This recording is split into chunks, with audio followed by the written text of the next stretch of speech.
Ya para cerrar un poco las clases de nefrología, vamos a hablar de las alteraciones hidroelectrolíticas. Dentro de ellas encontramos la hiponatremia en primer lugar, cuya clínica puede ser asintomática o ya manifestarse con compromiso del sistema nervioso central. ¿Por qué se produce esto? Recuerden, compromiso por edema cerebral.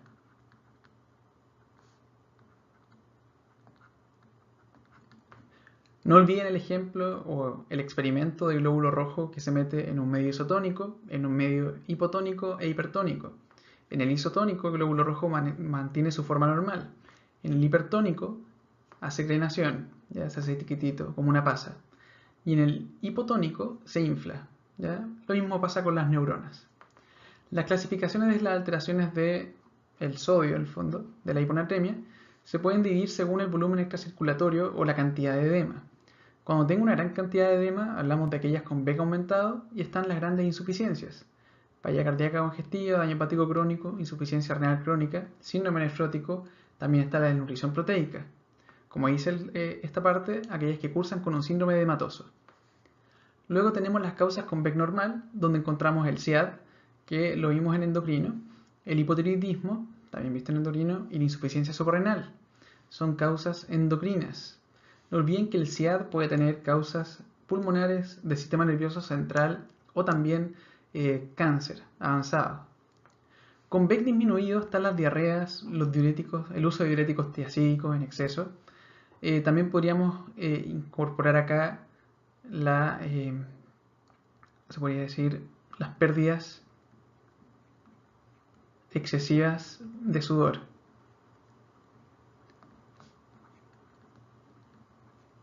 Esto se refiere principalmente a pacientes que corren maratones o hacen triatlones y que no se hidratan adecuadamente, no recuperan electrolitos y por lo tanto hacen hiponatremias con VEC disminuido. Manejo depende mucho de la causa. ¿Ya? Por ejemplo, vamos a poner acá de las leves, con VEC aumentado o normal, el tratamiento debería ser con restricción del agua libre, restricción de agua libre, con VEC disminuido, sería bebida o agua isotónica. ¿Ya? Ese es el tratamiento. Si son graves, ¿ya? O acá, perdón, bebida isotónica, SLAT también, si es que no tiene vía oral, suero isotónico, que esto se preguntó ahora en julio del 2018. Y si son más graves, o muy graves en el fondo, el tratamiento de una grave debería ser con suero hipertónico,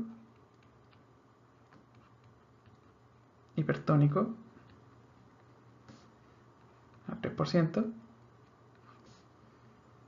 ¿ya? Y esto tiene que reponer la siguiente fórmula en el fondo, que son máximo 12 miliequivalentes al día con un máximo, de nuevo, con máximo de 1 miliequivalente por hora. Es decir, lo más adecuado es manejarlo con 0,5 miliequivalentes por hora. Y así en 24 horas completo los 12. Hipernatremia. Sus causas en general es como más simple que lo anterior. Acá es la deshidratación. Ya vimos una causa, o lo vamos a ver en endocrino, en el fondo, que la diabetes insípida corresponde a una causa de hipernatremia por perder agua por vía urinaria. Deshidratación, su clínica también es compromiso del sistema nervioso central. Esto se refiere a compromiso de conciencia principalmente. Su manejo, si es que es leve, es con hidratación, ojalá isotónica. ¿Ya? Si es grave, es decir, con compromiso de conciencia, el manejo sería con corrección del sodio, con suero hipotónico, que en general se usa al 0,3% o 0,45%.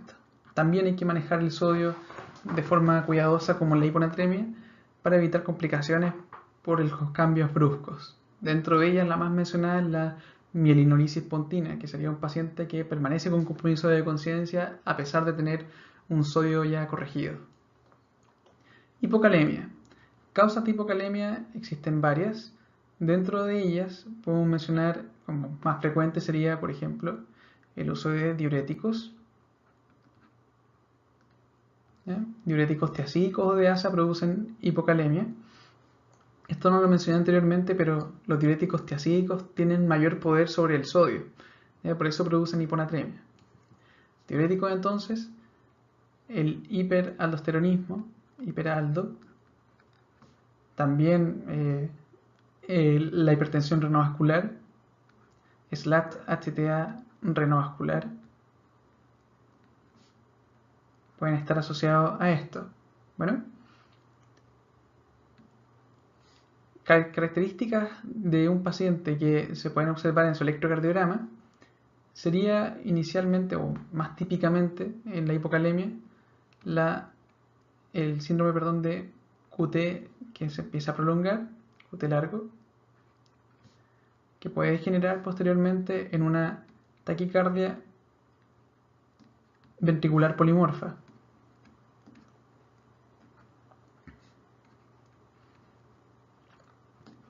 O torsión de puntas.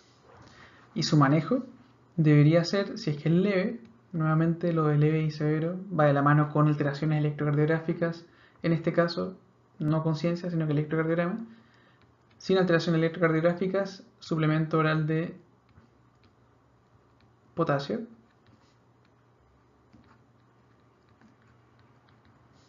Y si es grave, en el fondo, o con torsión de puntas, grave, dos instancias aquí. Primero se da el KCL-EB, ¿ya? No se pasa en bolo, sino que en ciertos minutos. Y si no responde, en segundo lugar tenemos el KCl más el sulfato de magnesio. ¿Ya? Eso es bien importante, ya que muchas veces la hipocalemia va a ir de la mano con una hipomagnesemia. Y si es que no manejo la hipomagnesemia, el potasio probablemente no mejore. Hipercalemia. Ahora llegamos a esta causa. Causas o esta patología. Causas de hipercalemia. Encontramos en primer lugar el uso de fármacos. Dentro de los fármacos ya están los IECAS o ARA2, los fármacos que ahorran potasio,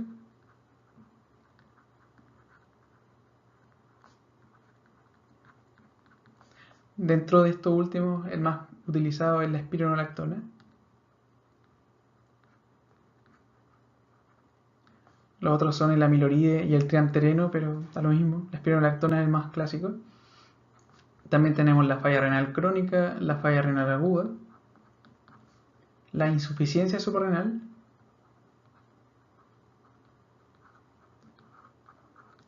dentro de otras causas. Perdón por decir tanto bueno, pero otra causa importante a mencionar sería, en el contexto de un cáncer, un síndrome de lisis tumoral. También va a liberar más potasio. Características electrocardiográficas de este paciente, como dijimos que el potasio afecta más el corazón, las características electrocardiográficas irían de la mano principalmente con lo contrario que lo anterior, es decir, primero QT corto, onda T picuda, y todo esto va a degenerar finalmente en un paciente que va a tener una bradicardia con QRS ancho y va a tener una disociación de AB, es decir, voy a tener un paciente que tiene un bloqueo AB de tercer grado. Perdón, más que disociación AB, disociación del QRS con onda P. De QRS con onda P. Es decir, bloqueo AB, tercer grado. Tratamiento de la hipercalemia depende mucho de la gravedad que tiene, al igual que lo anterior, y de las alteraciones electrocardiográficas. Es decir, si es leve, ¿ya? Si es leve, el manejo debería ser con los fármacos que vamos a hablar de la grave, excepto el gluconato de calcio. Si es leve, entonces, sin gluconato de calcio. Sin gluconato de calcio. Si es grave, ahora sí, es lo que hay que saber. Lo primero es gluconato de calcio, que estabiliza la membrana y por lo tanto debería evitar un poco las arritmias. Segundo, tenemos la insulina cristalina más glucosa, que se puede dar en bolos de insulina con bolos de glucosa al 30% o en insulina 10 unidades a pasar cristalina a pasar en un suero en 1 hora. Tercero, tendríamos las nebulizaciones con beta 2 agonistas. Cuarto, tenemos el uso de furosemida. Quinto, se tiende a mencionar el cayexalate, pero el cayexalate en realidad en una situación de urgencia grave no haría mucho efecto. Ahora vamos a hablar de la hipomagnesemia. Recuerden que tiene una gran asociación con la hipocalemia, como ya vimos en la diapositiva anterior. Su electrocardiograma muestra un QT prolongado o QT largo, que después degenera también una torsión de puntas. Esto mismo lo van a encontrar en la hipocalcemia también. Su manejo es con sulfato de magnesio. ¿Ya? Sulfato de magnesio. Bueno, o MgSO4. Calcio. Esto se revisa con más detalle aún que el que está en endocrinología, por si acaso. Hipercalcemia, recuerden que tiene varias causas. Dentro de ellas las más importantes serían los hiperparatiroidismos, que serían 2, primario y terciario, y la hipercalcemia maligna. La clínica de una hipercalcemia es inespecífica, ¿ya? Tendría constipación, dolor muscular o calambres. Y lo que más llama la atención, polidipsia, poliuria. Esto es cuando está más mal el paciente, ¿ya? Por otro lado, si que tenemos un hiperparatiroidismo, vamos a tener también un poco más de hipercalciuria y eso me va a desencadenar o me va a aumentar el riesgo de tener cálculos renales por oxalato de calcio. Su electrocardiograma muestra nada más que el QT corto, ¿ya? Poco probable que tenga alteraciones más graves del electrocardiograma. Su tratamiento, como vimos en esta clase, puede ser con diálisis, pero en general se hace más hincapié acá al manejo médico y esto se hace en primer lugar con suero fisiológico. En segundo lugar, con lo más adecuado, que sería bifosfonatos. Tercer lugar, furosemida.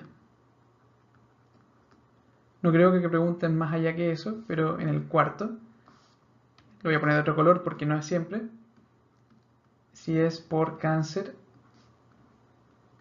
hematológico, también agregar acá, recuerden, corticoides. La hipocalcemia, por otro lado, tiene otra causa, o otras causas, que serían principalmente el hiperparatiroidismo, hiper-PTH secundario, los hipoparatiroidismos, hipo-PTH, producto de una tiroidectomía total, y también el déficit de vitamina D, que lo vamos a ver, o lo vimos en la clase de nutrición, conocido como raquitismo asociado. Su clínica es clínica de excitación neurológica y en general neuromuscular. Por lo mismo, la clínica se define como tetania. Tetania, ¿ya? Tiene signos como el Chopsteck y el Trousseau, que pueden revisar la clase de hemato-oncología, de endocrinología. Ahí está con más detalle. Su electrocardiograma me muestra en el fondo un QT largo, ¿ya?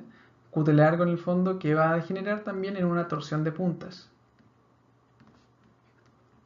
O más que va a degenerar, en toda esta he visto lo mismo, pero si el paciente tiene una canalopatía congénita, le provocan esto. O si es muy grave, también provoca torsión de puntas,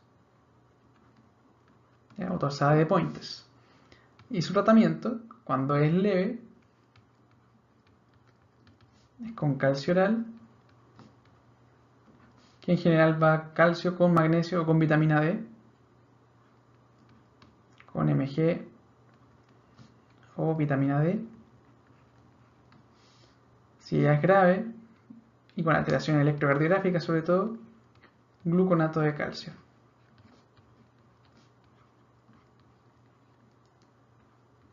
Muy bien. Sé que esta clase fue un poco agotadora, corta, eso sí, pero bastante agotadora. Como le hice mención en varias partes, por favor revisen las otras clases para complementar esta, sobre todo la de endocrino. Recuerden que las preguntas de nefro son 4, pero también pueden aparecer en otras especialidades, como pediatría o endocrino. Así que espero que les vaya muy bien, estudien harto y suerte en la prueba. Cualquier duda escríbanme un correo, por favor. Saludos.